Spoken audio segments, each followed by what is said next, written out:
Di sini, di topik kali ini, momen kali ini saya lebih ke sharing sharing aja ya sifatnya. Jadi bukan menggurui juga, tapi dari apa yang, eee, dari mulai saya berkarir, 2003, 2004 itu saya mulai kerja dan masuk ke area konsultan dan masuk ke area industrinya sih, customer relationship management. Jadi apa yang saya tahu saya coba, sharing dan kita sembari berbagi. Nanti di akhir daripada sesi ini mungkin kita juga ada sesi sesi tanya jawab. Jadi, monggo silakan kalau nanti ada yang mau bertanya.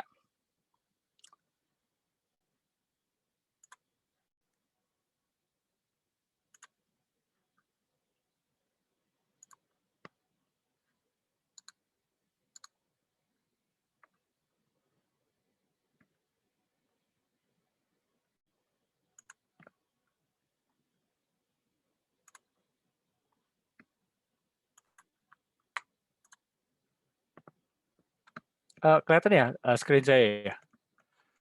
Eh, itu kelihatannya yang sisi ininya, sisi presenter.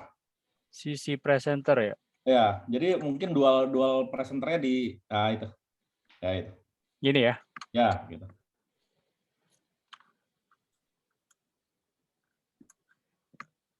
Ya, jadi di sini, saya di BINUS itu komputer akuntansi itu dari tahun 99 sampai 2003. Mmm, di BINUS itu saya di Bina Nusantara Computer Club, lalu, dari 2004 sampai 2015 itu, banyak main di area IT consulting dan industrinya ya itu, khusus teknologi dari Dynamics CRM. Nah, jadi yang akan saya share itu adalah, fundamental dari customer relationship management, di mana, track-nya itu saya coba, eee, share-kan dari sisi konsultan ya, dari konsultan di mana yang pegang brand untuk produk CRM-nya itu basisnya itu platformnya Microsoft, di mana Microsoft itu punya, teknologi Microsoft Dynamics gitu. Jadi apa yang saya share, eee, akan banyak dari sisi Microsoft, Microsoft Dynamics. Hanya saja memang,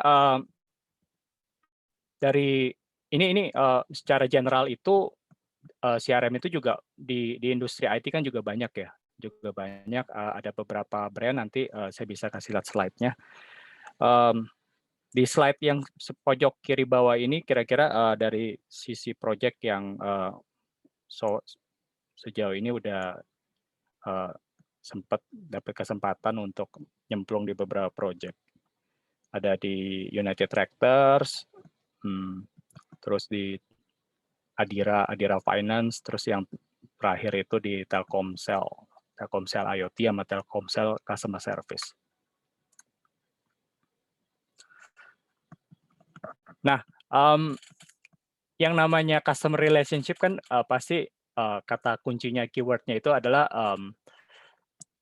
gimana cara kita itu membangun hubungan ya, entah dengan customer, dengan rekan kerja kita, teman, kolega, atau enggak dari sisi kerohanian.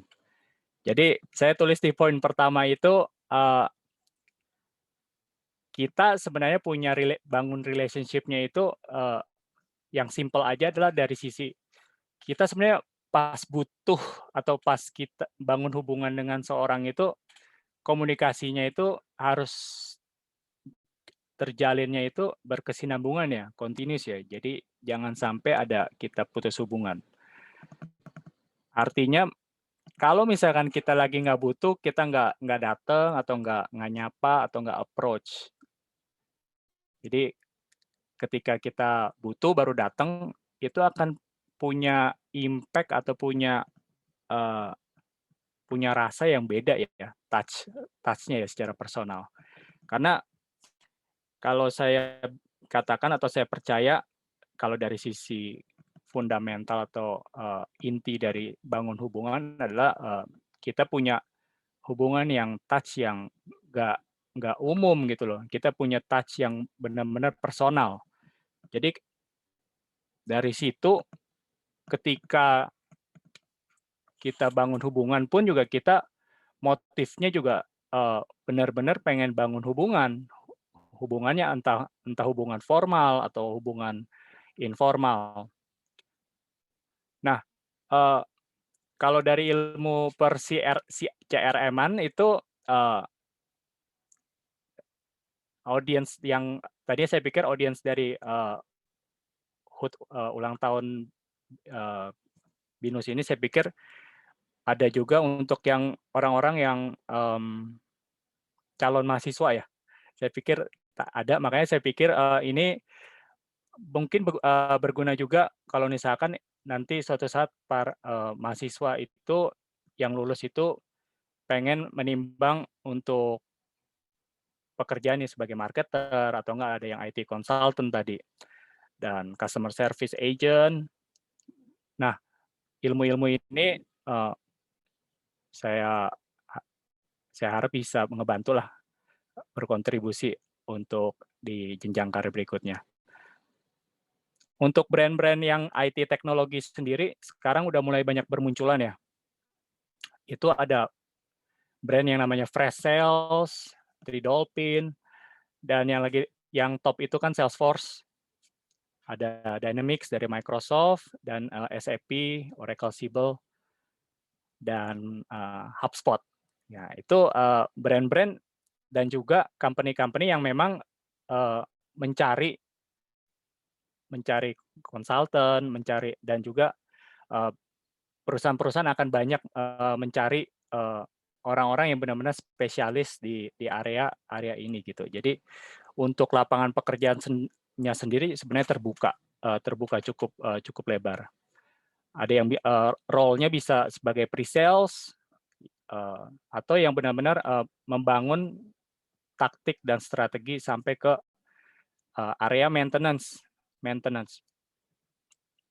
Nah, yang saya mau ceritakan adalah, CRM ini ada 3 bagian kalau dari sisi teoritis ya dulu, kita belajar di kuliah itu adalah, mmm, gimana kita ngebangun, suatu strategi atau memetakan memetakan, orang yang akan kita engage, orang yang akan kita bangun relationship-nya. Kalau dengan, dari sisi notabene ini adalah customer atau pelanggan, tentunya kita perlu yang namanya strategi atau cara memetakan daripada customer ini. Di mana bagiannya itu sebenarnya ada tiga fase besar. Yang mana kalau misalnya sebelum kita engage, itu kita ngomong pre ya, pre-relationship atau membangun membangun relationship-nya ini, apa aja sih yang perlu kita tahu untuk kita bisa mulai membentuk atau membangun komunikasi ini.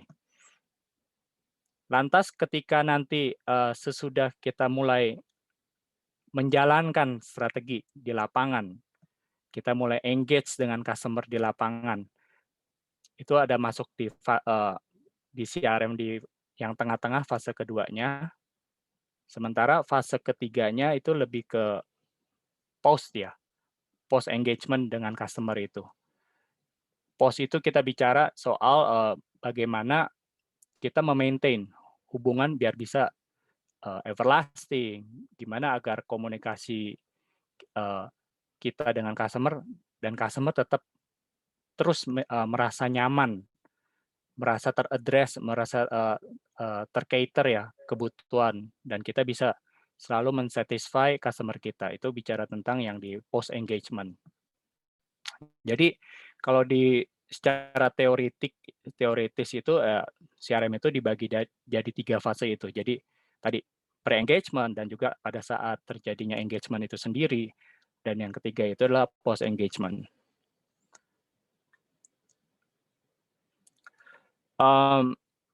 Secara fundamentalnya ini, kita kenal ada istilah BANT nih, atau BANT. BANT-nya ini bukan adonan kue, Tapi BAN ini adalah singkatan dari budget, B-nya, A-nya itu authority, N itu need, T-nya itu timing. Nah, maksudnya apa sih BANT ini? Jadi di istilah kita dalam engagement di CRM itu, saat kita meng-approach customer, kalau di istilah waktu kita pacaran tuh namanya kita cari bibit bebet bobot ya, untuk cari pasangan. Nah, kalau istilah yang di marketplace ya ini BANT ini istilah dari sales and marketing strateginya.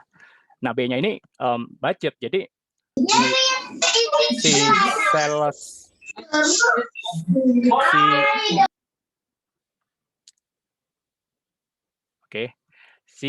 si sales ini ketika dia ingin masuk ke dalam mau dia B2B atau B2C perusahaannya itu, dia udah harus tahu sih kira-kira how much ya, berapa jumlah budget yang disiapkan oleh perusahaan itu atau oleh orang tersebut untuk dia bisa beli nggak sih produknya kita. Jadi kita perlu memetakan nih, kira-kira perakiraan budget yang dia bisa willing to spend gitu loh. Nah, informasi BANT ini kan tentunya perlu ada seni atau komunikasi khusus ya untuk supaya bisa dapetin 4 informasi itu. Tentunya bisa saja nanti ketika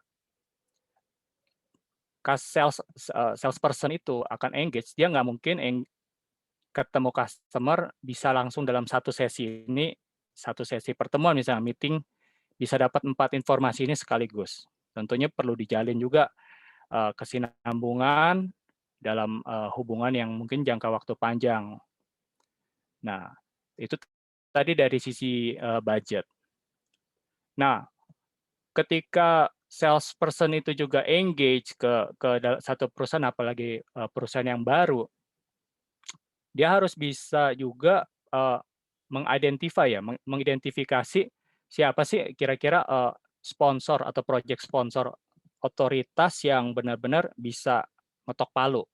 Dari mulai yang megang keputusannya, terus yang duitnya itu ada di mana, di departemennya itu lagi willing spend-nya itu siapa nih project sponsornya atau orang yang benar-benar bisa kasih decision untuk supaya project atau misalkan produk kita itu terbeli.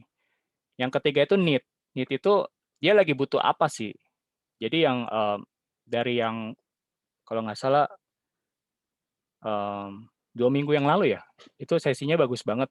Aku juga datang kan yang di 14 prep-nya itu. Kita mesti tahu sih dia itu lagi butuh apa gitu loh. Si company ini atau orang yang kita ajak engage ini, kita harus bisa dengerin pain-nya dia sih. Mengadres apa yang jadi problemnya dia dan kita bisa kasih solution apa gitu loh ke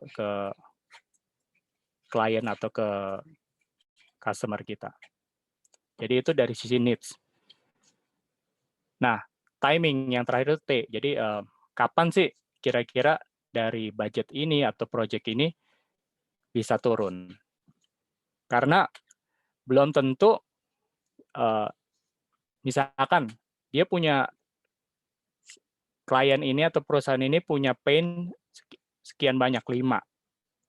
Misalkan tidak bisa dia butuh satu program yang bisa menyatukan program-program lain. Tapi budgetnya belum ada. Apalagi ketika diceritakan, di-sharing, ternyata timingnya mungkin baru akan dikerjakan misalkan dalam 1 tahun, dia baru bisa lakukan di quarter, project ini baru di-engage di quarter keempat gitu. Jadi 3 besaran ini nanti BANT ini akan merumuskan atau membuat kita itu tahu apa yang bisa kita deliver, apa yang bisa kita cara komunikasi kita dan cara ngomong kita juga akan beda-beda gitu loh. Tergantung juga dari sisi misalkan ketika kita ngomong berkomunikasi dengan project sponsor yang misalkan levelnya director, atau enggak orang sales, tentunya komunikasi yang kita akan bawa juga beda-beda gitu kan. Jadi itu dari sisi contoh untuk fundamental dari BANT ini gitu loh. Ini salah satu yang saya ambil dari produknya Fresh Sales. Tapi ini produk IT Fresh Sales ini kan juga CRM. Ini ada panah chevron itu dari kiri ke kanan. Sebenarnya ini pengen ngejelasin, slide ini pengen ngejelasin tentang sales process atau sales pipeline. Sales process atau sales pipeline ini apa sih? Ini adalah suatu bentuk, kalau kita bisa katakan adalah aktivitas-aktivitas, jadi rangkaian-rangkaian aktivitas apa yang menunjang sales kita atau penjualan kita ketika kita engage atau berkomunikasi, menjalin hubungan dengan customer, yang membuat supaya sales kita itu bisa win gitu loh.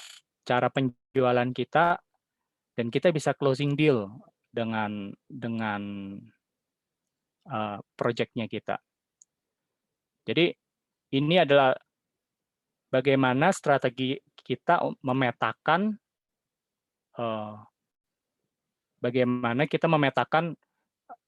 serangkaian aktivitas apa yang perlu kita lakukan. Nah, dari mulai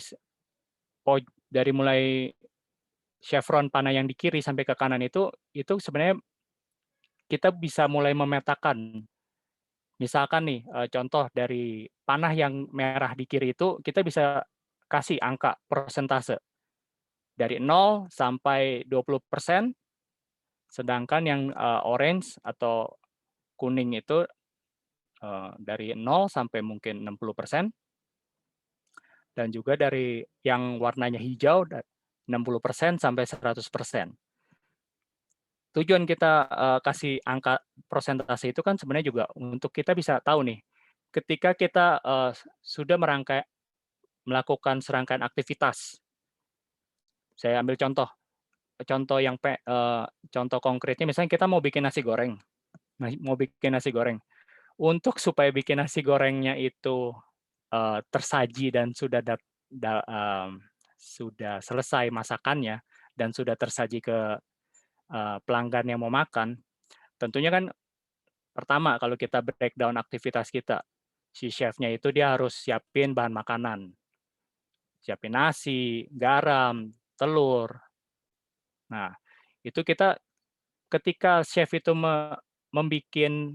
menyiapkan bahan makanannya aja, minimal kan dia 15 atau 20% itu sudah komplit aktivitas itu ketika contoh chef itu sudah bikin bahan makanan itu. Sorry, sudah menyiapkan bahan makanannya. Itu ketika dia sudah nyiapin telur, nyiapin nasi, itu kita bisa mulai petakan bahwasanya 20% itu sudah komplit. Dan ketika bahan makanannya itu mulai di-mixing, mulai diramu, dan digoreng, itu bisa masuk, kita bisa katakan bahwasanya proses itu sudah 40%. Ketika sudah digoreng, nasinya yang tadinya warnanya putih, sudah bisa berubah jadi kuning. Nah, jadi strategi-strategi kayak gitu, ketika nanti dilihat oleh tim atau dilihat oleh manajemen, kita bisa tahu nantinya bahwasanya penetrasi kita ke pasar dan penetrasi kita ke pelanggan atau terhadap project itu, si orang sales pun juga bisa menjelaskan gitu loh. Salesperson-nya itu bisa jelasin ke misalkan sales manager atau sales director bahwasanya saya udah jalanin serangkaian aktivitas ini dan terakhir sudah sampai fase yang di tengah. Saya sudah mendemokan produk, saya sudah 2 kali meeting nih. Maka sales process ini udah masuk ke level yang namanya bagaimana membangun impresi gitu loh. Nah, nantinya dari persona atau dari sisinya si sales manager atau manajemen pun juga dia bisa petakan nih ketika dari serangkaian misalkan prospek-prospek atau calon calon customer nih, kandidat-kandidat customer ini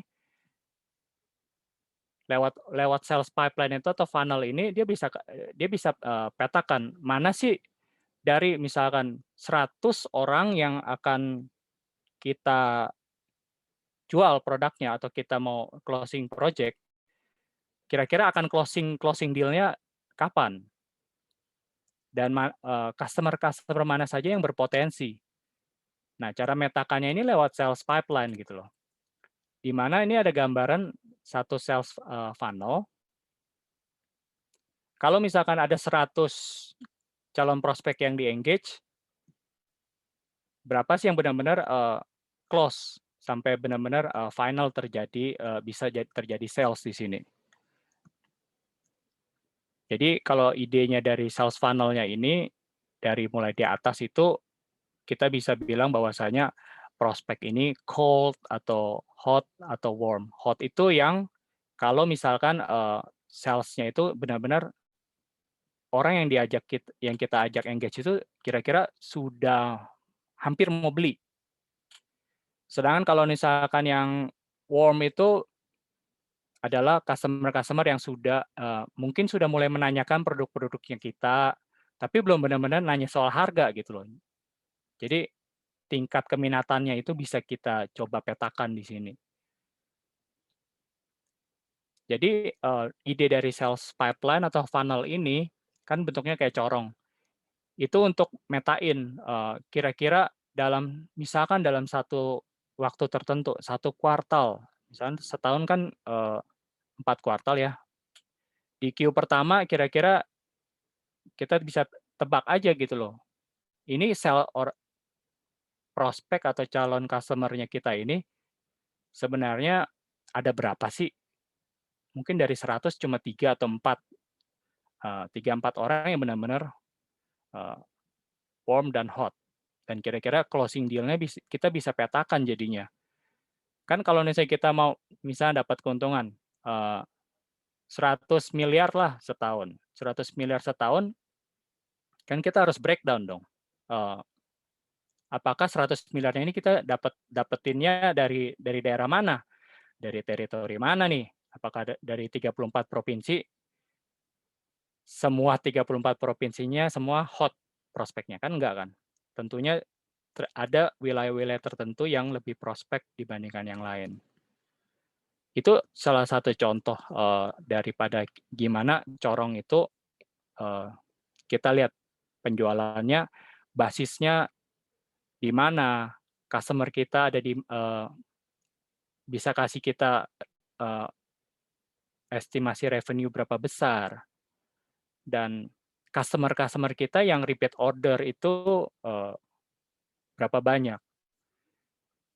At the end sih pada ujungnya strategi ini untuk kita bisa tahu nih customer kita itu yang loyal atau seberapa besar atau berapa banyak orang yang kita perlu dan harus bisa kasih attention atau enggak kasih fokus ya, kita bisa fokus. Jadi customer-customer yang cold, mana aja yang perlu kita bangun kembali hubungannya, terakhir kali engagement dengan kita itu kapan sih, dan kepada 5 customer kita yang paling loyal.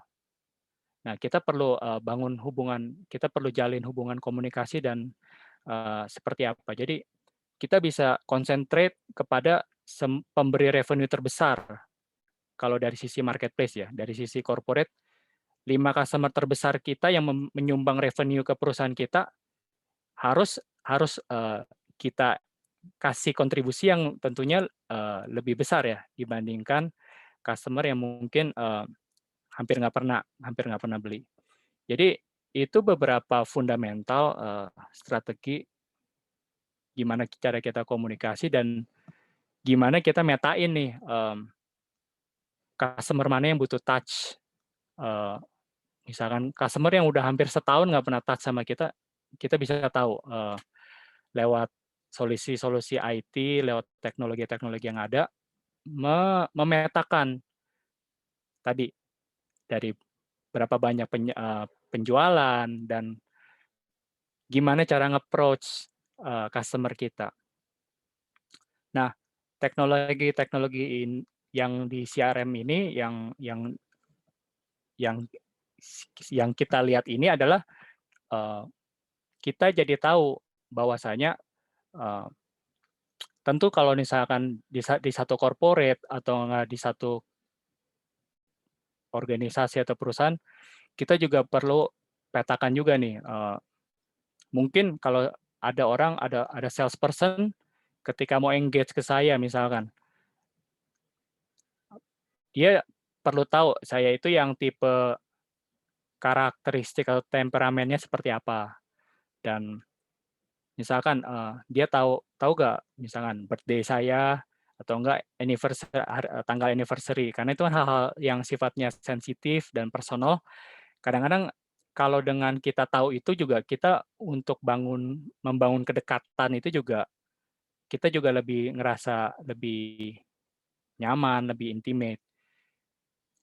Beberapa customer yang pernah project yang pernah saya tanya dan saya handle itu bahkan sampai memetakan ini orang ukuran sepatunya berapa, ukurannya berapa, dia suka parfum apa, dan ketika dia bersandar nih, misalnya bersandar di port Singapura, itu tanggal berapa aja. Jadi kalau beberapa yang eksekutif yang high level, dia bisa sampai harus punya nih, kita harus punya data ini gitu loh. Kapan dia lebih nyaman di di telepon jam berapa, mungkin sore hari, dan nggak mungkin juga kita biasanya nelpon customer atau nelpon prospek itu biasa di hari Senin waktu dia lagi peak hour, lagi jam 8 sampai jam 10 pagi, di mana dia lagi sibuk-sibuknya kita approach. Biasa ya seni-seni atau chemistry seperti ini yang kita perlu tahu sih. Itu kalau dari sisi fundamentalnya. Nah, tadi kan di awal itu saya bilang di CRM itu ada fase pre sama waktu kita engage dan juga post. Nah, di pre-nya ini sangkut pautnya teknologi yang harus dipunyai, teknologi CRM yang biasanya harus dipunyai ya oleh corporate atau personal itu teknologi yang bisa memetakan dari sisi aktivitas marketing. Saya ngomong marketing ini dari sisi pre-nya ya, pre-engagement. Nah, kita bedain ya antara orang sales sama orang marketing. Kalau awal-awal itu pada waktu saya masih awal itu saya kadang nggak orang juga susah ngebedain nih antara orang sales sama orang marketing. Tapi sebenarnya role antara orang sales sama orang marketing tuh beda loh. Orang marketing itu adalah orang yang menurut saya ya harus bisa memproduce lead atau prospek itu yang lead-nya itu harus jangan cold, minimal harus warm atau hot. Jadi kalau dari sisi perusahaan itu si orang marketing ini sebenarnya harus mengantarkan nih, harus kasih ke orang sales itu lead-lead yang benar-benar prospektif atau calon prospek yang benar-benar mau atau minat untuk membeli atau closing deal dengan kita. Gimana caranya? Ya orang marketing ini harus melakukan PR-nya. Nah, PR-nya gimana cara memetakannya? Si orang marketing ini biasanya harus punya tools nih atau punya serangkaian aktivitasnya dia. Nah, role atau persona dari si marketingnya ini apa? Dia itu biasa akan lebih banyak melakukan aktivitas misalkan membangun suatu campaign. Campaign ini contohnya misalkan membangun event-event. Bisa mungkin dalam bentuk trade show, trade show atau webinar, seminar-seminar yang datang ke komunitas-komunitas dan kita coba untuk bikin kolaborasi dan juga bikin ya membentuk populasi gitu loh. Nah, tools yang dipakai atau teknologi yang dipakai oleh rekan-rekan marketing itu dia harus bisa ya kalau nanti mungkin butuh solusi CRM minimal di brand-nya atau teknologinya dia harus punya satu tools yang bisa memetakan bahwasanya dia populasi daripada yang orang yang akan kita bangun itu bisa kita label gitu loh. Dalam arti kalau misalkan saya beli nih bank data. Bank data itu isinya saya bisa kan beli mungkin ke redaksi atau enggak ke redaktur koran misalkan. Nah, saya bisa beli bank data, misalkan saya beli 10.000 data. Nah, marketing ini kan dia kalau mau targeting dia nggak mungkin asal target ya. Dia harus nyesuaiin apakah produknya ini bisa diterima pasar atau enggak gitu loh. Nah, produk CRM atau yang bagus tuh harus bisa ya, itu memetakan. Jadi misalkan dari bank data 10.000 bank data itu bisa nggak sih itu dipilah-pilah. Misalkan untuk yang customer yang umurnya masih anak muda 25 tahun sampai 30 tahun. Biasanya kalau umurnya 20 sampai 30 tahun penghasilan yang bisa didapat dan juga dari GDP di Jakarta misalkan yang bisa menghasilkan 10 sampai 15 juta lah contohnya.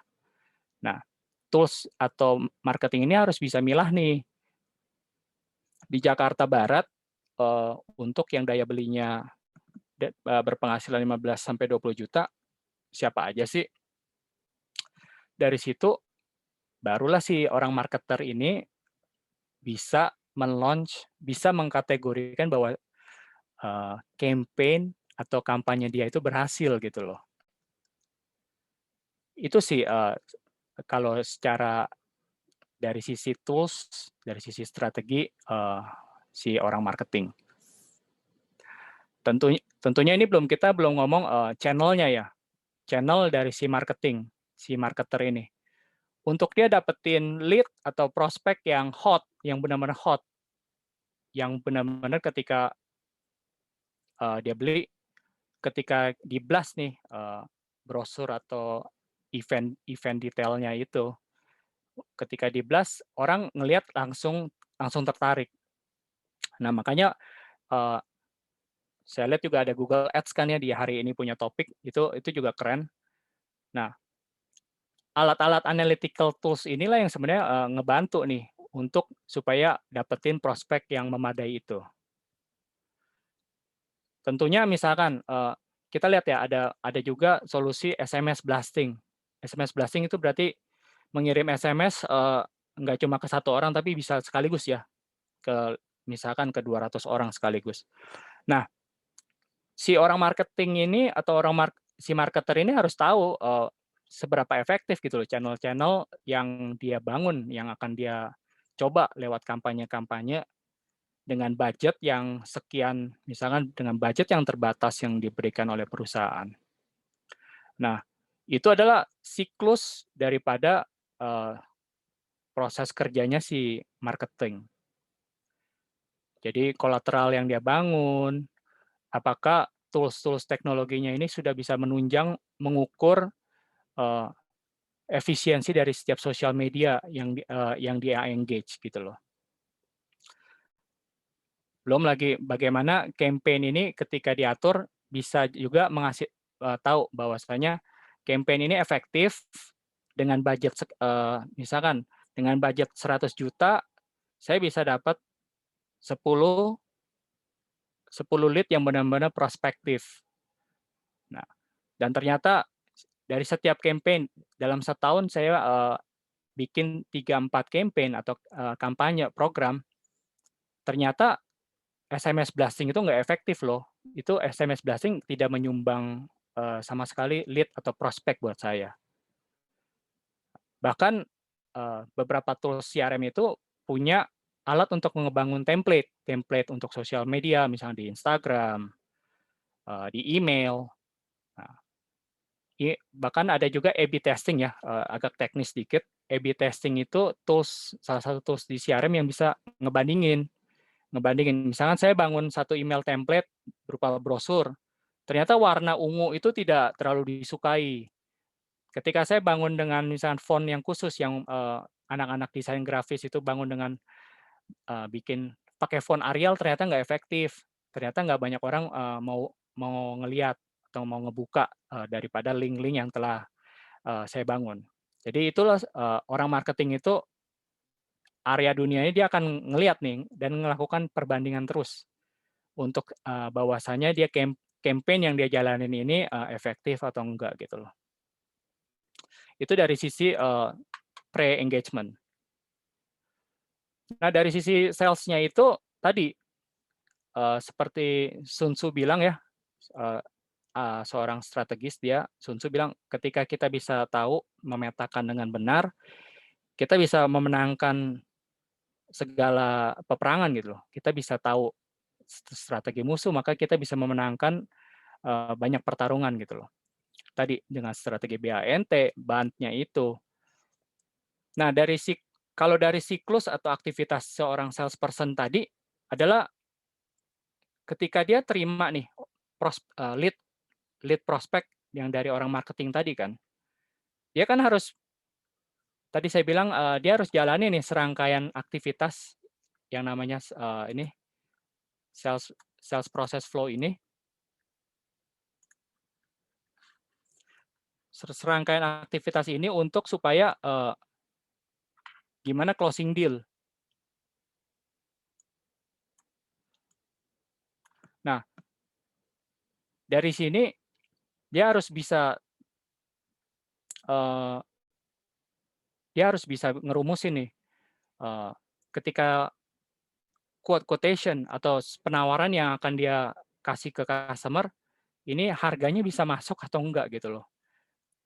Jadi kalau dari siklusnya orang sales itu kita kenal adanya dia quotation ya. Quotation itu adalah dia ketika seorang salesperson kasih surat penawaran kepada customer dan ketika quotation-nya itu dianggap sudah berhasil, maka biasanya customer itu akan terbitin namanya sales order atau order terjadinya pembelian. Sales order itu di mana customer terbitkan purchase order. Dan ketika deal sudah dilakukan, project sudah terdeliver, terjadi barang sudah diantar, maka akan ada namanya penagihan, di mana salesperson itu akan terbitin namanya invoice. Invoice kalau untuk B2B ada faktur pajak sampai terjadi pembayaran. Nah, teknologinya yang dari sisi IT-nya ini dia harus bisa nih kasih memetakan nih customer mana yang udah bayar, customer mana yang ini ternyata quotation-nya masih perlu direvisi. Quotation-nya ini ternyata harganya terlalu tinggi. Customer minta untuk negosiasi, minta penawaran supaya harganya lebih rendah, diskon. Nah, teknologinya ini harus bisa capture. Ada berapa quotation sih dalam setahun invoice kepada customer, ini ada customer-nya ini loyal tapi pelit atau enggak customer ini ternyata susah banget bayarnya. Nah, dari sini sebenarnya si corporate bisa tahu bahwasanya company ini bonafit atau enggak, company ini punya kemampuan bayar seperti apa. Ada juga di poin terakhir ini yang dari sisi sales itu yang paling bawah itu namanya goal management. Goal management ini bisa maksudnya apa? Kita bisa ngukur KPI daripada penjualan setiap sales. Dalam setahun orang salesperson ini mampu closing berapa deal, misalkan 3-4 project, dan project-nya di atas, misalkan di atas 1 M. Nah, tools CRM yang ada ini harus bisa memetakan poin-poin di atas, dari mulai quotation-nya, invoicing-nya, order-nya, sampai tahu dalam satu corporate key person yang ada di dalam corporate itu siapa saja. Itu yang dari sisi orang sales ya. Nah, ketika tadi penjualan sudah dilakukan, apalagi kalau misalnya lini bisnis daripada apa yang produk yang kita jual itu nggak cuma produk tok, tapi berupa jasa juga, maka post engagement dari fase ketiga di CRM ini yang di area service itu cukup krusial. Bagaimana kita bisa tahu customer atau pelanggan kita itu satisfy atau enggak setelah beli barang kita, setelah produk atau service yang kita deliver itu sudah selesai. Nah, post engagement ini di area service management ini yang pegang kriteria hal yang krusial untuk kita bisa tahu bahwasanya customer itu bakal bisa repeat order lagi dengan kita atau enggak. Apakah service kita itu satisfied bagi customer. Ini adalah bagaimana cara kita memetakan lagi customer service kita, memetakan tingkat kepuasan pelanggannya kita.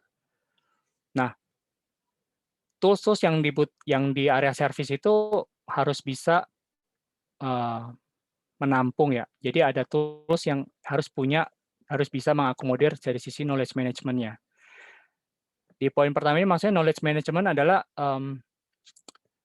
kita tuh nampung nih semua pertanyaan-pertanyaan yang sudah pernah ditanyakan customer. Kalau customer nggak satisfied, kita perlu belajar, perlu terus menginventarisir segala bentuk pertanyaan customer. Apa ya area yang ada nggak sih celah-celah di produknya kita yang bisa kita catat dan kita improvisasi. Misalkan produk barangnya kita gelas misalkan, gelas ini ternyata gampang pecah. Nah, gampang pecahnya di saat kapan? Dia ternyata di saat baru dicelupin air panas saya udah pecah. Nah, itu kan bisa jadi bahan masukan untuk bahkan kita ke area bagian production-nya kita, area manufacture-nya kita untuk memperbaiki. Nah, inputan feedback ini yang biasanya harus di-deliver dari timnya si customer service, dari service CS manager itu kepada tim production. Itu di area knowledge management. Jadi kita menginventarisir. Dan ketika si customer agent ya, sebagai persona dari sisi orang customer service, ketika dia lagi di telepon nih sama customer hotline, dia kan perlu dapetin jawabannya dengan cepat. Nah, produk CRM yang ada itu harus bisa punya kemampuan bisa searching dengan cepat untuk keyword-keyword, keluhan-keluhan yang customer ini sedang tanyakan. Ada juga nih yang di poin kedua itu queue, yang bisa tools teknologi yang bisa memfasilitasi antrian. Kalau misalkan kayak hotline di Telkomsel, operator telekomunikasi. Kalau dia dalam sehari terima 1.000 customer, 300-nya lewat komplainan lewat telepon, 300-nya lewat email. Kalau customer service-nya dia cuma ada 20, nah sistem antriannya kan harus jalan supaya customer itu tidak tunggu terlalu lama. Nah, itu harus queue manajemennya juga harus ada. Yang ketiga itu ada service management. Jadi untuk memaintain nih tiket-tiket. Kalau kita open tiket sama customer service, kita juga bisa tahu bahwasanya tiket ini sedang ditangani atau belum ditangani, sudah selesai, dan apakah perlu ada eskalasi atau tidak, apakah service management yang ada di corporate ini ditunjang dengan service level agreement, SLA dan OLA. SLA itu adalah dari sisi seberapa lama, seberapa cepat customer itu mendapat penanganan dari tim corporate-nya kita. Jadi first responder-nya kalau bisa ada semacam agreement atau peraturan yang bisa mengakomodir. Ada agreement perjanjian nih, perjanjian di corporate bilang 10 menit semua tiket itu sudah yang tadinya dibikin, yang tadinya open sudah harus di-handle oleh tim CS-nya kita. Dan kalau misalkan dalam 2 jam tidak bisa di-solve, apakah CS manager atau enggak ada manajer lain yang di lini kedua itu bisa handle atau mengantisipasi problem yang ada. Kalau yang bergerak di bidang manufacture, tentunya misalkan untuk produk retur, ada customer kita yang kecewa, nah kita harus tools yang di teknologi yang ada tuh harus bisa tahu nih, spare part, harus punya spare part management juga, di mana dia bisa tahu barang replacement ini kira-kira bisa digantikan ke customer tuh kapan. Barang yang rusak ini batch keberapa.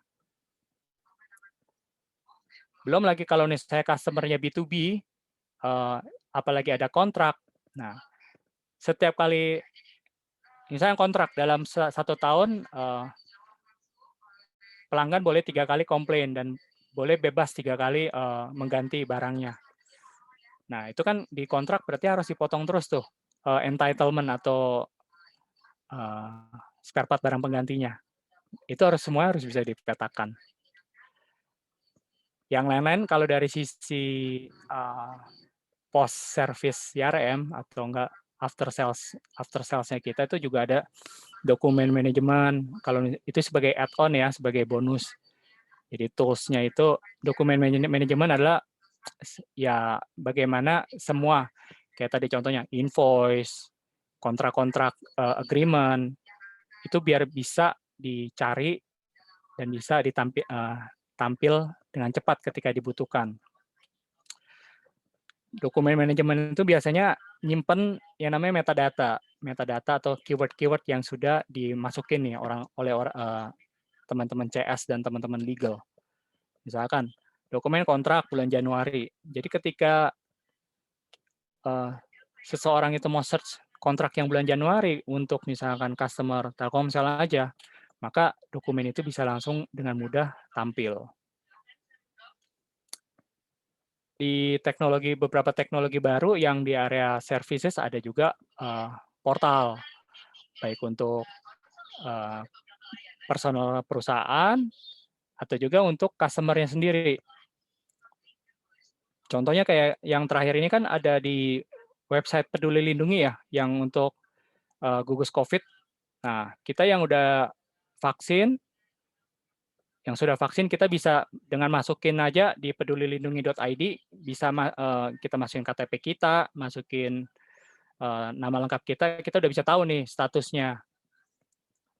Padahal kita nggak perlu register kan dari awal. Nah itu dari tim gugus COVID-nya juga udah masukin nih data KTP kita dan kita bisa akses langsung untuk mengetahui status daripada PCR test kita, vaksin kita itu ada di area service itu ada namanya portal.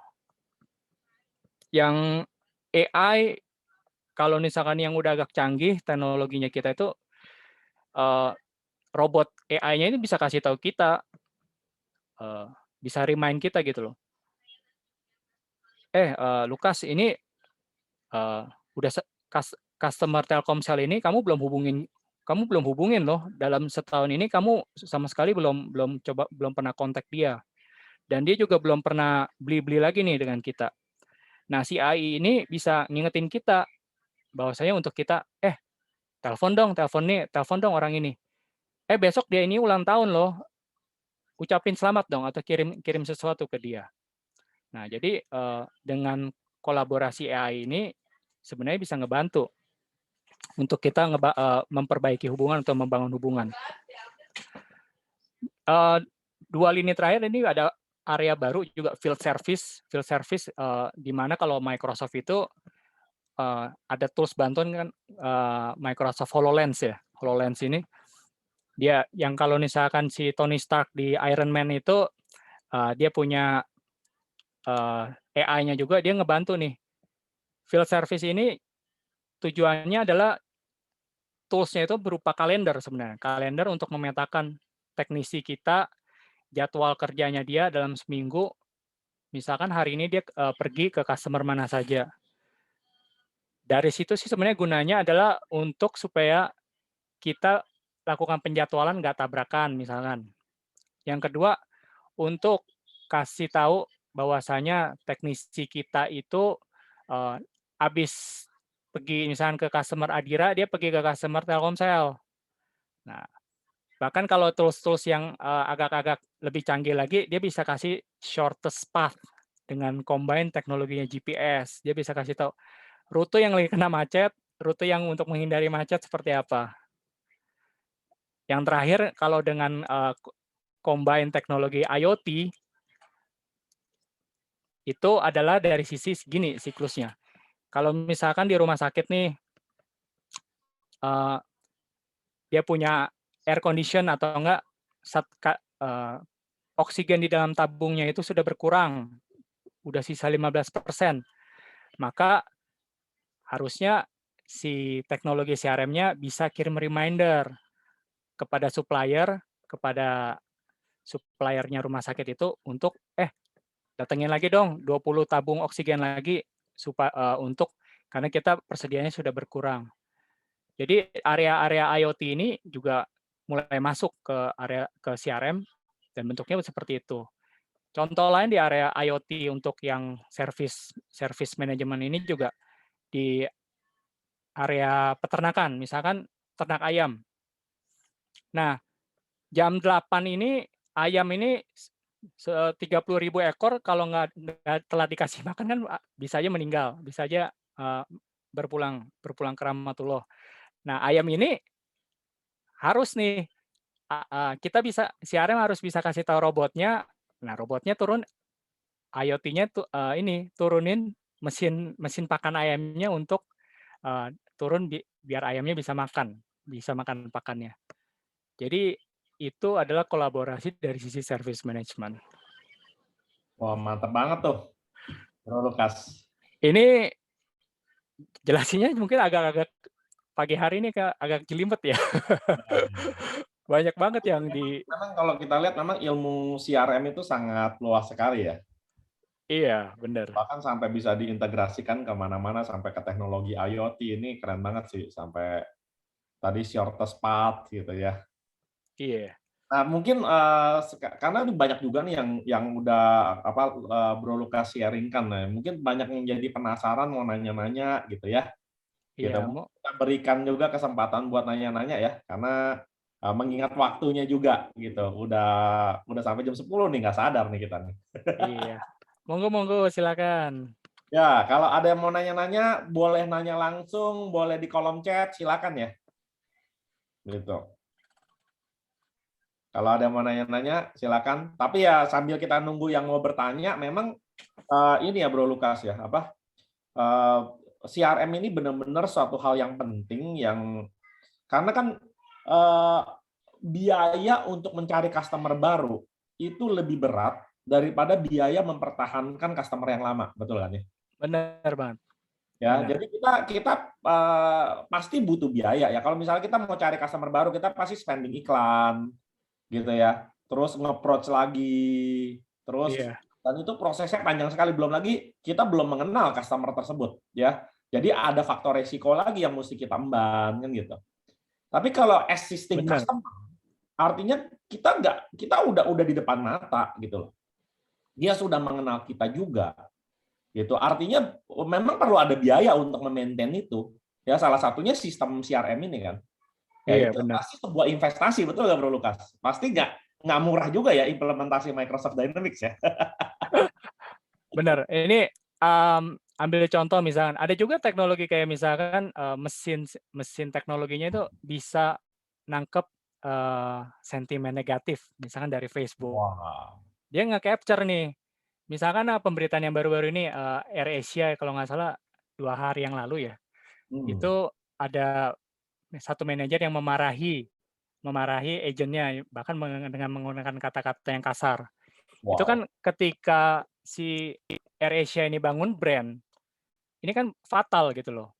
Nah, sentimen-sentimen negatif itu bisa di-capture, oleh teknologinya, sehingga bisa cepat ditanganin untuk bisa balikin ya sentimen negatif itu.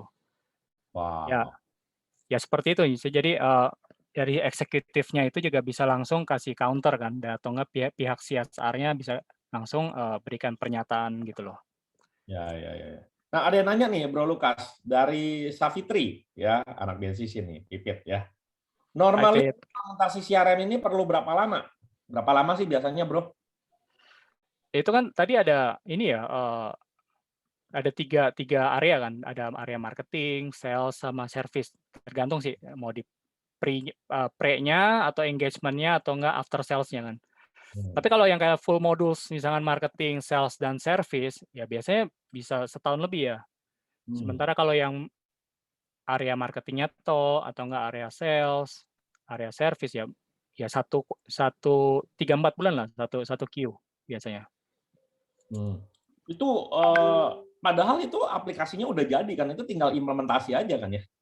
Training, terus menyesuaikan proses bisnisnya gitu ya?